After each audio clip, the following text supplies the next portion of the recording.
You don't need to reply to everything that disturbs you. Not every comment deserves an answer.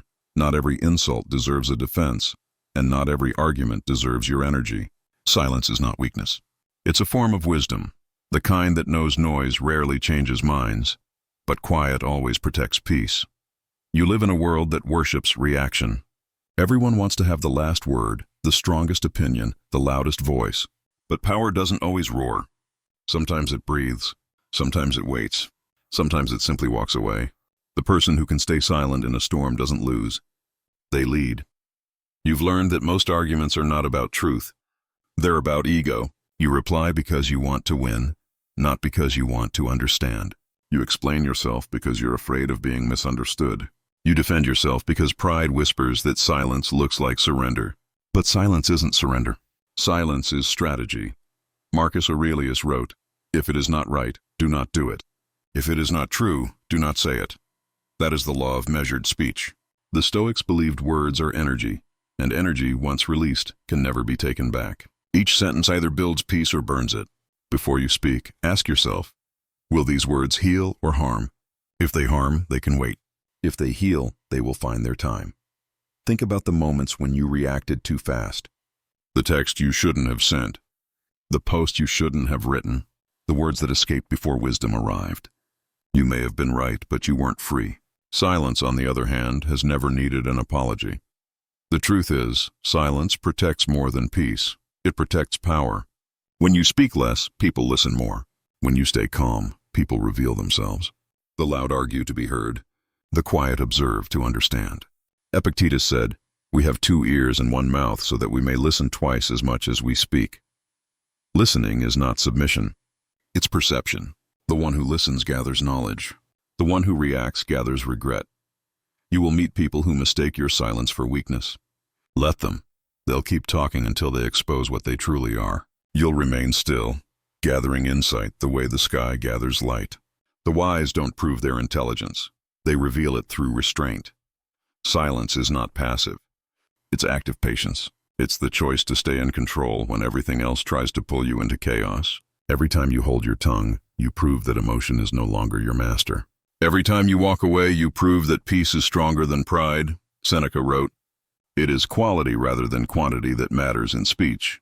A few calm words from a centered mind carry more force than hours of emotional noise.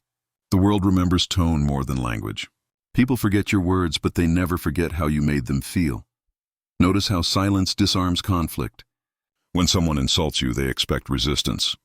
They want to feed off your reaction, to feel bigger by making you smaller. But when you stay silent, you starve their need for validation. They're left facing the echo of their own aggression.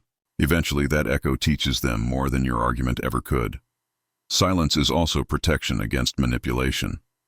Some people argue not to discover truth, but to drain your focus. They pull you into emotional debt through endless debates. You can't win those battles because the purpose was never resolution. It was distraction. The moment you recognize this, say nothing, withdraw. Not with bitterness, but with grace. You owe no explanation for protecting your peace. There's another kind of silence, the one between words.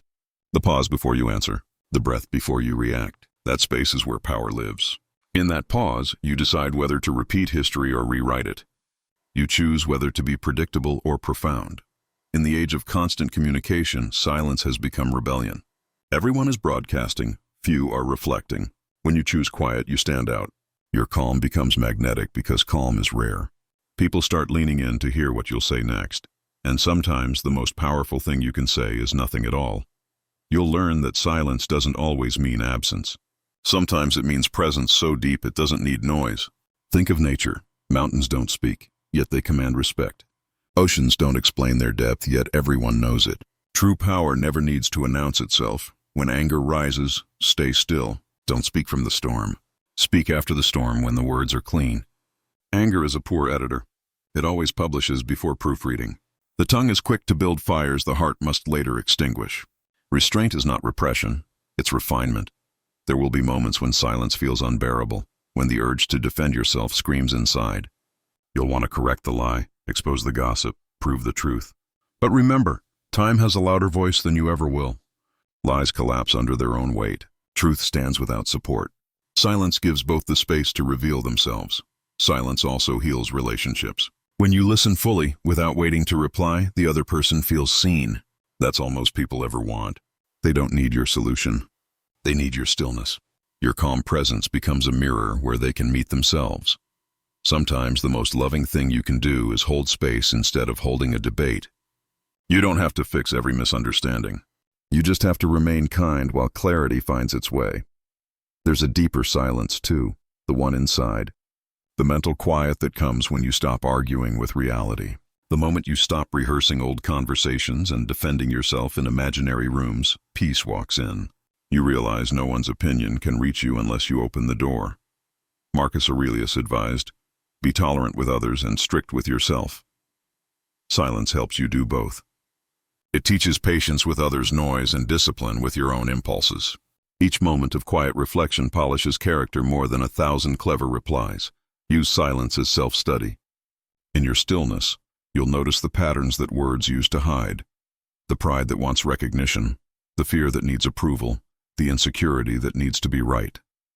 When you stay silent, these voices become visible, and once you see them, they lose control. There will be people who demand answers. Their discomfort with silence will reveal their dependence on noise. Don't rush to fill the gap for them. Let the quiet work. Truth grows in spaces where words can't reach. In time, you'll discover that silence isn't emptiness, it's clarity. It separates what matters from what doesn't. It shows you which relationships are built on understanding and which only survived on reaction. The ones who value you will respect your calm. The ones who needed your chaos will drift away. Both outcomes are gifts. When the world feels too loud, retreat inward. Not forever, but long enough to hear your own thoughts again. In the modern world, silence is not just peace. It's power, creativity, renewal. Great ideas are born in still minds. Remember this: silence doesn't ignore. It prioritizes. You're not avoiding confrontation. You're choosing the right time and tone. You're learning that every response has a cost, and silence often pays the highest return. Use it as a compass. When you feel provoked, wait until you can respond without anger. When you feel pressured, wait until you can respond without fear. If that takes a day, take a day. Silence buys wisdom time to arrive. Even in leadership, silence inspires trust. The person who doesn't rush to speak seems thoughtful. The one who listens fully seems strong. In every culture, restraint reads as authority. Those who speak constantly prove need. Those who speak intentionally prove clarity. Seneca said, "It is better to be silent and be thought a fool than to speak and remove all doubt." Pride hates that line, but truth respects it. You gain nothing by winning an argument that costs you peace. When others gossip, be silent. When others complain, be silent. When others provoke, be silent. Your stillness will irritate some, inspire others, and strengthen you every time. Over time, silence becomes second nature. You no longer rush to fill space with words. You let pauses breathe. You trust that peace doesn't need performance. You realize that self-control is not about denying expression. It's about mastering timing. In that mastery, you find freedom. You stop reacting to prove you matter. You stop explaining to be understood. You stop arguing to be right. You start living from quiet confidence instead of constant defense. And one day, someone will ask you, "How do you stay so calm when everyone else loses control?" You'll smile, maybe say nothing, and they'll understand anyway. Because silence teaches through presence, not explanation. So let the world talk. Let others debate. Let them fill the air with proof and pride. You, stay still. Speak when truth calls, act when action serves, and remain silent when silence speaks best. In a noisy world, restraint is rebellion. In an impulsive world, patience is revolution. And in a reactive world, silence is power. That's the lesson. You don't always need to reply. You only need to remain.